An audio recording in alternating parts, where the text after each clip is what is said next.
मेरे प्यारे भैया बहनों, कल के वीडियो में यानी अर्थात वीडियो का जो प्रथम भाग था उसमें आधुनिक काल में विश्व के विषय में आपको जानकारी दिया गया था, जिसमें बताया गया था कि भारत का आधुनिक काल और विश्व के पटल में आधुनिक युग का प्रारंभ, जो कि नवजागरण अर्थात पुनर्जागरण से प्रारंभ हुआ था। बस इसमें हम बताए भी थे पुनर्जागरण किसे कहते हैं। इससे संबंधित आपको मैंने कुछ अभ्यास कार्य भी दिए थे। पुनर्जागरण की परिभाषाएं बताई गई थी और पुनर्जागरण के क्या कारण थे। पुनर्जागरण के कारण के संबंध में आपको बताया गया था और उससे संबंधित आपको प्रश्न के लिए अभ्यास काल में प्रश्न दिए थे। आप सब लोगों ने उस वीडियो को पूर्ण रूप से देखा होगा और उसके प्रश्नों को हल किए होंगे। उसी क्रम में पुनर्जागरण के कारण पर चर्चा के बाद आज हम इस वीडियो में पुनर्जागरण के का प्रभाव का अध्ययन करेंगे। जो कारण के साथ जो कारण थे, जो पुनर्जागरण हुआ था, समाज में उसका क्या प्रभाव पड़ा, उसकी चर्चा की जाएगी। पहला जो प्रभाव था पुनर्जागरण का, वह यूरोपीय देशों में उस समय पोप का यानी कि जो चर्च में पोप हुआ करते थे उनका समाज में बड़ा प्रभाव था। उनका समाज में बहुत प्रभाव था, जिसके कारण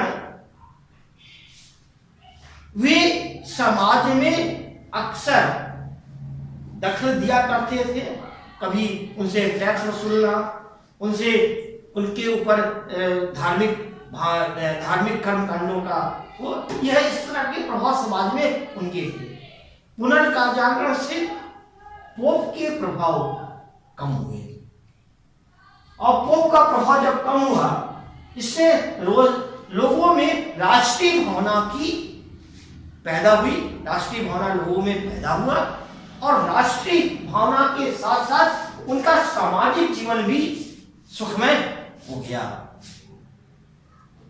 अर्थात दो प्रभाव पड़े, पोप का प्रभाव कम हुआ और दूसरा आम जो जनताओं में, वहां के लोगों में राष्ट्रीय भावना जागृत हुई और जागृत के साथ साथ सामाजिक जीवन भी उनका सुखमय हो गया। दूसरा था सामुदायिक भावना और चिंतन का विकास हुआ, जिससे राजनीतिक अधिकार के प्रति जागरूक हुए। यानी इसके कारण लोगों में सामुदायिक भावना, लोग एकजुट मिलकर रहने लगे। एकजुटता आ गई। जब एकजुटता आई तो उनका इसमें फिर आपसी जब एकजुटता आई उसमें चिंतन हुआ, आपसी चिंतन पैदा हुआ। जब चिंतन पैदा हुआ तो उससे राजनीतिक अधिकार के प्रति वे जागरूक हो गए। इसके बाद तीसरा है, उस काल में अधिक धन अर्जित की होड़ में, यानी ज्यादा से ज्यादा धन इकट्ठा करने और धनवान बनने की प्रतिस्पर्धा का जन्म हुआ। यानी उसमें क्या हुआ, व्यापार खुल गया। व्यापार खुलने से लोग अधिक से अधिक धनवान बनने लगे, बनने की होड़ बन गई, प्रतिस्पर्धा हो गई एक दूसरे में और वे ज्यादा से ज्यादा धनवान बनने के लिए आतुर हो गए, जिसके कारण उनमें आर्थिक शत्रुता भी पैदा हुई। आर्थिक शत्रुता भी पैदा हुई। चौथा प्रभाव, पुनर्जागरण काल में मार्टिन लूथर ने एक नए धर्म, प्रोटेस्टेंट धर्म की नींव रखी। क्योंकि उस वक्त कैथोलिक धर्म, चर्च में कैथोलिक धर्म हुआ करता था। कैथोलिक धर्म में उस काल में बड़ी बुराइयां, सामाजिक बुराइयां उनके यहां पैदा हो गई थी। विलासिता का जीवन पैदा हो गया था। लोग विलासी, वहां के पोप विलासी हो गए थे, और यहां तक कि वहां के पोप पाप के लिए पैसे देकर पाप मुक्त करने का प्रमाण पत्र भी देने लगे थे।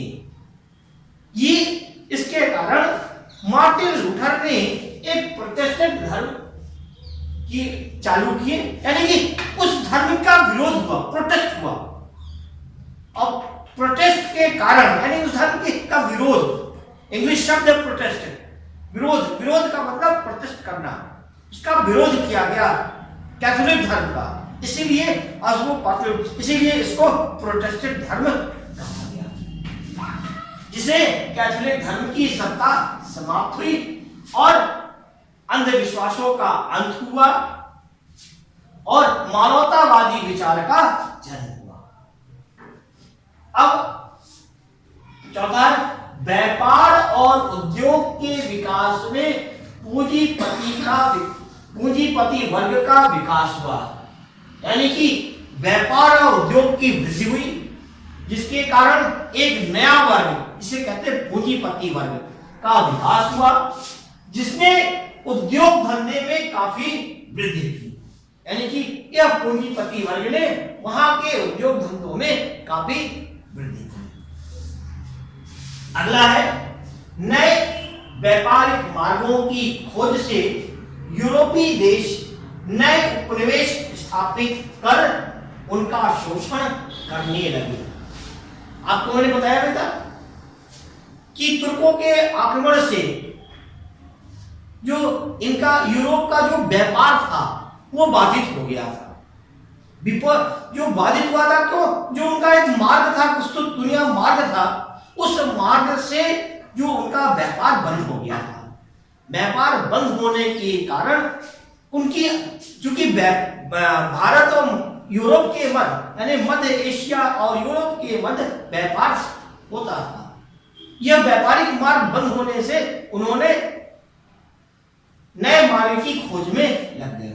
नए मार्ग की खोज हुई, उसी खोज के दौरान कई ऐसे नए देशों की खोज हुई, जिसमें कोलंबस ने अमेरिका की खोज की थी। इस खोज ने एक नया निवेश, यानी एक नए देशों की खोजी, जिस पर ये व्यापारी, जो ये यूरोपीय लोग थे, इन्होंने उन पर अपना अधिकार स्थापित किया और उपनिवेश बनाया और अपने धीरे धीरे उन्होंने बहुत से उपनिवेश बना दिए, उन पर अधिकार करके, और उनकी धन संपदा का शोषण करने लगे। अगला जो है वो है, यूरोपीय देश के लोग रूढ़वादी और अंधविश्वास को छोड़कर प्रगति के पथ पर अग्रसर हुए। बताए थे आपको, अभी बता रहे थे कि रूढ़वादी विचारों का त्याग किया।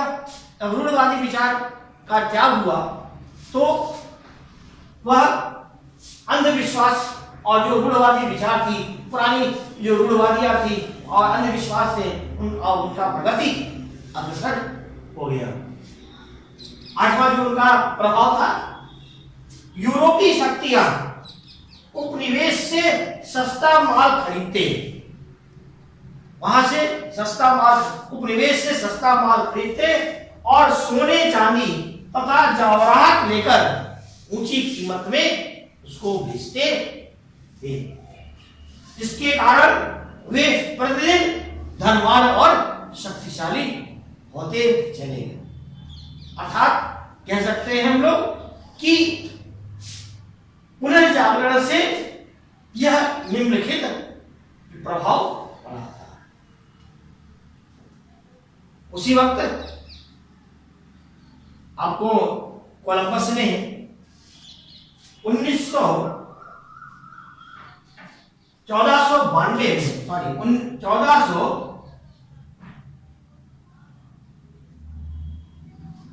में एक नई दुनिया की खोज की। 1492 में एक नई दुनिया की खोज की जिसका नाम अमेरिका था। आपने बताया था कि ये जो है इसमें नई नई खोज हुई थी, उसमें से एक था अमेरिका था। और खोज के बाद से यूरोपीय शक्तियां जैसे फ्रांसीसी, डच, स्पेनिश, अंग्रेज आदि ने उस महाद्वीप पर अपना अधिकार स्थापित करने की होड़ लगा लिए। क्या किए? धीरे धीरे अपने आपस में संघर्ष हुआ और आगे चलकर अंग्रेजों ने लगभग 13 उपनिवेश इस महाद्वीप में स्थापित कर लिए। इस महाद्वीप में उन्होंने अपना 13 उपनिवेश बना लिया और ये लगभग 17वीं शताब्दी तक उन्होंने अंग्रेजों ने 13 उपनिवेश बना लिए। आगे चलकर अंग्रेजों ने उन उपनिवेशों पर अत्याचार, शोषण के कारण अमेरिकी वासी आंदोलित हो गए और आंदोलित होने के कारण अमेरिकी वासियों ने जॉर्ज वॉशिंगटन के नेतृत्व में आंदोलन छेड़ दिया, जिससे अंग्रेज को बाध्य होकर अमेरिका छोड़ना पड़ा। ये जो आपको है ये कहलाता है अमेरिका की क्रांति। यानी कि अमेरिका जो देश था, अमेरिका जैसे देश पर इन यूरोपवासियों ने कब्जा कर लिया था, जिसमें आगे चलकर 17वीं शताब्दी के आसपास अमेरिका के उपनिवेश में करीब अंग्रेजों ने 13 अपने उपनिवेश बना लिए थे। अपने उपनिवेश बनाने के बाद उस पर अत्याचार प्रारंभ कर दिए। अत्याचार प्रारंभ के साथ साथ उन्होंने उनका शोषण भी करते थे। इन शोषण के विरुद्ध अमेरिकी वासियों ने आंदोलन प्रारंभ कर दिया और आंदोलन जो था वहां पर एक नेता थे जॉर्ज वॉशिंगटन, इनके नेतृत्व में आंदोलन छेड़ा गया और इसे बाध्य होकर अंग्रेजों को वहां से छोड़ना पड़ा। यही पूरी घटना जो है अमेरिकी क्रांति के नाम से जाना जाता है। अब हम लोग इसके आगे आपको अमेरिका की क्रांति पढ़ा रहे थे। अमेरिका की क्रांति से पूर्व थोड़ा सा हम पीछे जाते हैं कि पहली चर्चा हम करेंगे क्रांति है क्या, क्योंकि अमेरिका की क्रांति हम पढ़ा रहे हैं तो सबसे पहले तो हमें पढ़ना चाहिए कि क्रांति है क्या। क्रांति जब समाज का विद्रोह शासन के प्रति हो, यानी कि अर्थात जब शासन से जनता ऊब जाती है, उसके दुर्व्यवहार से, उसके आतंकवादी कारण से जनता जब ऊब जाती है और उसका विरोध करती है तो वह क्रांति कहलाती है। विश्व में क्रांतियां प्रमुख मानी गई है। पहली जो प्रथम क्रांति हुई थी वह इंग्लैंड की क्रांति। इंग्लैंड की क्रांति का कारण वहां का जो राजा था वो निरंकुश हो गया था। उसने जनता पर अत्याचार, करों का बोझ लगा दिया था, जिसके प्रति वहां की जनता ने विद्रोह कर दिया था। विद्रोह के कारण यह वहां पर क्रांति हुई और वहां पर उस राजा से सत्ता का परिवर्तन हुआ। लेकिन इंग्लैंड की क्रांति की एक सबसे बड़ी विशेषता थी, इस क्रांति को रक्तहीन क्रांति भी कहा जाता है, गौरवपूर्ण क्रांति भी कहते हैं, श्वेत क्रांति भी कहा जाता है। कारण क्या है? इस क्रांति में सत्ता के परिवर्तन में रक्त की एक बूंद भी नहीं बही थी और सत्ता का परिवर्तन हो गया था। इसलिए इस क्रांति को गौरवपूर्ण क्रांति यानी कई क्रांतियों के नाम से इसको जो हमने आगे बताया इसी नाम से इसको जाना जाता है। यह विश्व की पहली क्रांति थी जो 1688 ईस्वी में हुई थी। इसके बाद दूसरी क्रांति थी वह अमेरिका की क्रांति। अमेरिका की क्रांति हम पढ़ रहे हैं, हम आपको इसका डिटेल बताएंगे भी। लेकिन इसके बाद दो क्रांतियां और हुई, जिसको फ्रांसीसी क्रांति कहते हैं, तीसरी क्रांति, और चौथी क्रांति रूस की क्रांति कहलाती है। अमेरिका की क्रांति के बाद अगली क्रांति फ्रांसीसी को पढ़ेंगे हम लोग, इसके बाद आगे और हम लोग पढ़ेंगे। हमने आपको बताया था कि अमेरिका की क्रांति का भी वही कारण था, शासन पक्ष अर्थात इंग्लैंड के प्रति अमेरिका वासियों ने विद्रोह कर दिया, क्योंकि उनके द्वारा वहां अमेरिका वासियों का शोषण, उनके ऊपर अत्याचार हो रहा था, जिसके कारण से अमेरिकी जनता उनसे त्रस्त होकर क्रांति की। आप बताए हैं अमेरिका क्रांति के क्या कारण थे? पहला कारण मैंने आपको बता रहे अंग्रेज सरकार के कठोर कानून। अमेरिका के ऊपर अंग्रेजी सरकार ने अनेक कठोर कानून बना दिए। वह कानून ऐसे थे जो कानून बनाए, वह कानून ऐसे थे जो अमेरिका के हितों की, अमेरिका वासियों के हितों की रक्षा तो नहीं करते थे। वे उनके उस कानून के माध्यम से वे अनेकों शोषण किया करते थे, चाहे वो कर के माध्यम से, उनकी धन संपदा के माध्यम से, उनके खनिज पदार्थों का शोषण करते थे, जिसके कारण अमेरिका जनता त्रस्त थी। तो पहला तो जो कानून था अर्थात अंग्रेजी सरकार के जो कठोर कानून थे जो अमेरिका वासियों के इतने नहीं थे, जिसके कारण अमेरिका वासी अंग्रेजों के विरुद्ध आंदोलित हो गए। अगला तो है बोस्टन चाय पार्टी की घटना। बोस्टन चाय पार्टी की घटना यह भी कानून से संबंधित है। अमेरिका में यह घटना अमेरिका में थी जो 16 दिसंबर 1772 ईस्वी में, इस पर भी चाय पर कर लगा दिया।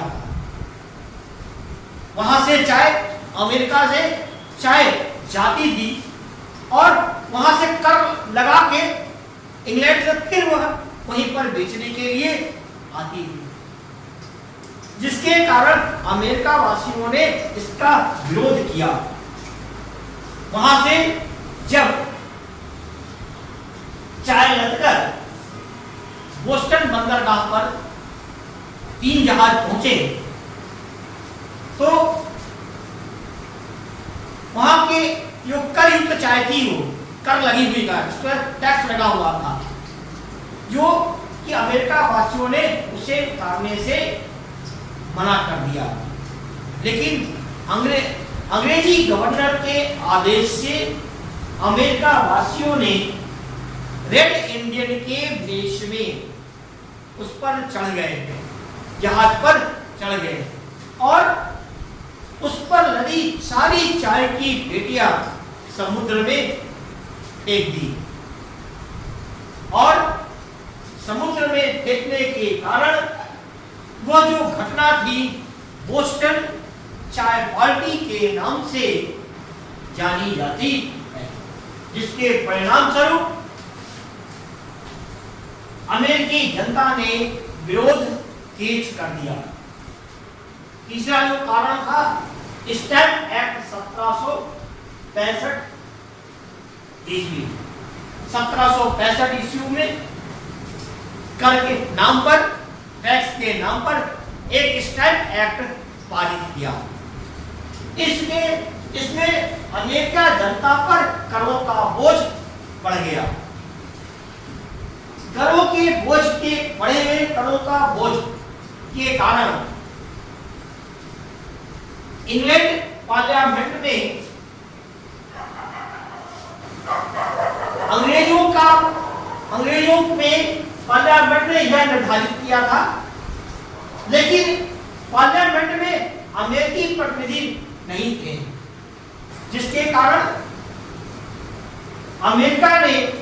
अमेरिकन नागरिकों ने कहा जब तक मेरा प्रतिनिधित्व नहीं है, तो उन्होंने एक नारा दिया, प्रतिनिधित्व नहीं तो कर नहीं, और नो टैक्स विदाउट रिप्रेजेंटेशन, यानी बिना प्रतिनिधित्व के किसी प्रकार का कोई कर हम नहीं देंगे।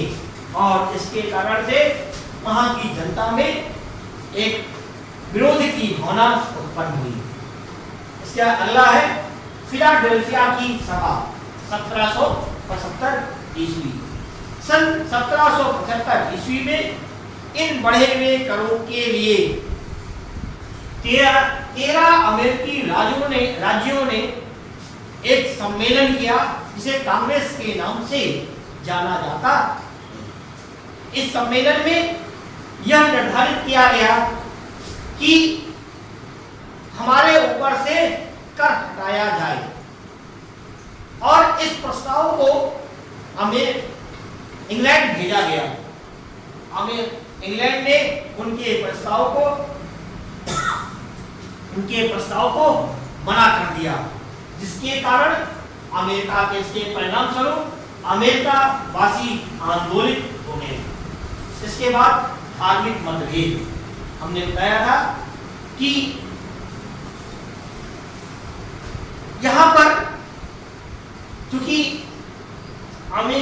इंग्लैंड में कुछ ऐसे लोग थे जो कि प्रोटेस्टेंट धर्म को मानते थे, जिसके कारण से वे इंग्लैंड से आकर अमेरिका में बस गए, और इनके कारण कैथोलिक और प्रोटेस्टेंट में टकराव हुआ, और इस टकराव ने प्रोटेस्टेंट के टकराव के कारण जो मतभेद पैदा हुआ, यह भी अमेरिका की क्रांति में बहुत सहायक सिद्ध हुआ। सरकारी पदों पर दोषपूर्ण नियुक्तियां। इंग्लैंड की सरकार अपने उच्च पदों पर, यानी जो सरकारी पद हुआ करते थे, उस पर सिर्फ इंग्लैंड वासी ही नियुक्त होते थे। अमेरिका वासियों को अयोग्य साबित कर दिया जाता था, कहा जाता था आप अयोग्य हैं, उच्च सरकारी पदों पर आपकी नियुक्ति नहीं हो सकती है। इसमें जिसके कारण से अमेरिका वासियों ने के मन में एक क्रांति की भावना उत्पन्न। अगला स्वार्थपूर्ण व्यापारिक नीति। इंग्लैंड सरकार ने अमेरिकियों को कई प्रकार के व्यापारिक प्रतिबंध लगा दिए थे। उस प्रतिबंध में अमेरिका में उत्पन्न जो वहां का कृषि से संबंधित उत्पन्न होता था, उसको उनको वो बेचने के लिए स्वतंत्र नहीं थे। उनको कहा जाता था कि अगर आप अपना माल बेचे, सामान बेचेंगे तो वो हमें ही बेचना होगा। और अगला है स्वतंत्रता की भावना। कई प्रसिद्ध लेखक जैसे Jefferson, Thomas pen, John Milton, John Locke आदि के लेखों ने वहां के लेखों के माध्यम से वहां पर स्वतंत्रता की भावना जागृत हुई और वे विद्रोह के लिए तैयार हुए। करों की अधिकता बताया जा रहा था, आपको कई बार बताया कि धीरे धीरे कर इंग्लैंड सरकार ने इतने कर लगा दिए कि वहां की जनता कर देते देते परेशान हो गई थी। यानी टैक्स देते देते परेशान, यानी उसकी अधिकता के कारण वहां, और जब उतनी अधिकता हो गई कि वहां की जनता उसको विद्रोह कर दी और विद्रोह के कारण वह वहां पर विद्रोह हो गया। अंतिम जो था आयात कर। इंग्लैंड सरकार ने 1767 ईस्वी में अमेरिका में बाहर से आयातित वस्तुओं पर कर लगा दिया था, जो कि यह भी एक क्रांति का कारण बना। अंतिम था आयात कर। इंग्लैंड सरकार ने 1767 ईस्वी में अमेरिका में बाहर से आयातित उत्पादों पर आयात कर, यानी बाहर से सामान आयात पर उत्पाद कर लगा दिया था, जिसके कारण अमेरिका में विद्रोह की स्थिति पैदा हो गई और जो स्वतंत्रता के लिए आगे योगदान प्रारंभ किया। इस प्रकार से यह कुछ कारण हैं जो कि अमेरिका की स्वतंत्रता के लिए, स्वतंत्रता क्रांति के लिए योगदान दिए हैं। 1775 ईस्वी में लेविस्टन में युद्ध छिड़ गया जॉर्ज वॉशिंगटन के नेतृत्व में, और कुछ यूरोपीय देश इस युद्ध में सहायता किए। उसी वक्त फिलाडेल्फिया में जो 13 उपनिवेश अमेरिका के थे, उन्होंने एक सम्मेलन का आयोजन किया और उस सम्मेलन में स्वतंत्र होने की घोषणा की। इसी के तहत कुछ यूरोपीय देश जो इंग्लैंड से पुरानी शत्रुता थी, उन्होंने भी सहायता की, जिसमें फ्रांस की इंग्लैंड से बहुत पहले से ही शत्रुता थी। इसके बाद स्पेन, हॉलैंड आदि देशों ने अपनी सेना के साथ उपनिवेश की सहायता की। ब्रिटेन के साथ यानी इंग्लैंड के साथ इनका युद्ध लंबे समय तक, लगभग 2 वर्षों तक चलता रहा। ब्रिटेन की तरफ से युद्ध का नेतृत्व कॉर्नवालिस ने किया। जॉन कॉर्नवालिस ने युद्ध का नेतृत्व किए और 2 वर्षों तक के पश्चात स्वतंत्रता मिली और यही स्वतंत्रता जो क्रांति थी, अमेरिका की क्रांति के नाम से जाना जाता है। अब आता है अमेरिका की क्रांति में के बाद यहां तक पढ़ाया। अब आप कुछ अभ्यास कार्य हैं इससे कर लेंगे। इसमें है पुनर्जागरण के क्या प्रभाव पड़े। दूसरा प्रश्न है स्टार्ट एक्ट क्या था, वह कब पारित हुआ। अमेरिका की क्रांति का नेतृत्व किसने किया। बोस्टन चाय पार्टी का क्या अर्थ है।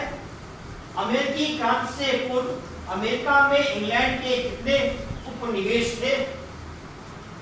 अमेरिकी क्रांति का प्रमुख नारा क्या है। अमेरिका की क्रांति के 4 कारण संक्षेप में लिखिए और अमेरिका की क्रांति को सफल बनाने के लिए किन किन प्रमुख यूरोपीय देशों ने साथ दिया। इन प्रश्नों के उत्तर आप इन्हीं चैप्टर जो मैंने पढ़ाया है इसी में उत्तर आपको मिलेगा। इसके प्रश्न देंगे। अगर कोई आपको समस्या होता है तो इस वीडियो के नीचे एक लिंक दिया हुआ है, उस लिंक पर व्हाट्सएप लिंक है, उस पर आप क्लिक कर अपनी समस्या का कोई भी समाधान चाहें प्रश्न पूछ सकते हैं। इसका उत्तर इसी पर आपको दिया जाएगा। धन्यवाद।